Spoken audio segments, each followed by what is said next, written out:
You've met them. The brilliant surgeon who smokes, the economist who makes terrible financial decisions, the genius who falls for an obvious scam. And maybe if you're honest, you've been them. We call it stupidity, but that word is wrong. What's actually happening is far more interesting and far more unsettling because it means none of us are immune. This is the science of why smart people do stupid things.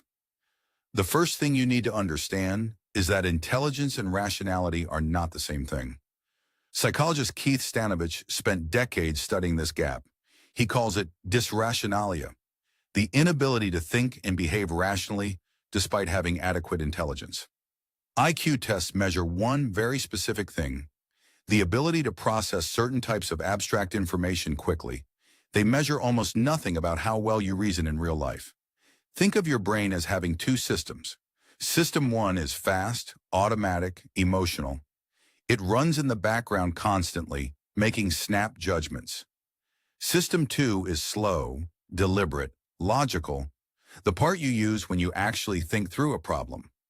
The trouble is, System 2 is exhausting. So your brain uses System 1 as much as possible, even when System 1 is completely wrong. Smart people are especially vulnerable to this. Here's why. The smarter you are, the better you are at constructing convincing explanations for decisions you already made with System 1. Psychologists call this motivated reasoning. You don't use intelligence to find the truth. You use it to defend whatever you already believe. In 1972, researchers at Stanford ran a study that became one of the most disturbing findings in the history of psychology.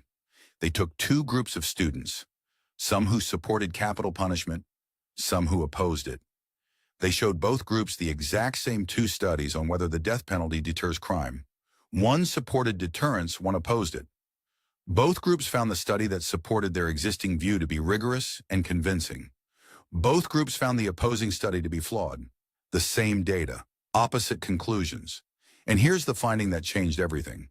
After reading both studies, both groups became more extreme in their original views, not less. Exposure to contradictory evidence made people more entrenched, not less.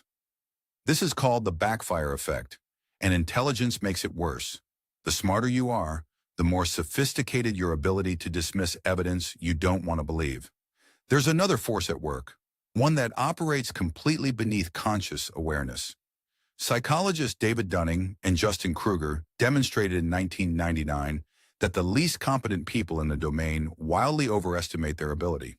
But the lesser-known finding is this: the skills required to be good at something are largely the same skills required to recognize that you're bad at it. If you lack expertise, you also lack the ability to see that you lack expertise. And it gets worse. Even genuine experts become overconfident the moment they step outside their domain. Intelligence in one area creates the illusion of competence in all areas. Perhaps the most dangerous trap of all is the one we least expect, because it feels like virtue. It's called identity protective cognition. When a belief becomes part of who you are, threatening that belief feels like a physical attack on your identity. And the brain responds accordingly, with the same fight-or-flight chemistry it uses for genuine survival threats. This is why facts alone almost never change minds. The moment someone feels their identity is under threat, the rational brain goes offline. What remains is a system designed not for truth-seeking, but for tribal defense. Smart people are not better at this. They are worse, because they have more sophisticated weapons to protect their identity. More rhetorical tools, more ability to discredit sources, reframe questions, and construct alternative explanations. So what does any of this mean for you? The uncomfortable answer: you cannot think your way out of a bias you don't know you have. Awareness helps, but only slightly. Research shows that even people who understand cognitive bias in detail remain just as susceptible as those who've never heard the term. What actually works is structure. External rules that constrain System 1 before it takes over. Asking not, am I right, but how would I know if I was wrong? Seeking people who disagree with you, not to debate them, but to understand what evidence would change your mind. The smartest thing a smart person can do is design systems that protect them from their own intelligence. Because the brain that got you here is the same brain that will convince you, with complete confidence and total eloquence, that the worst decision you ever make is the right one.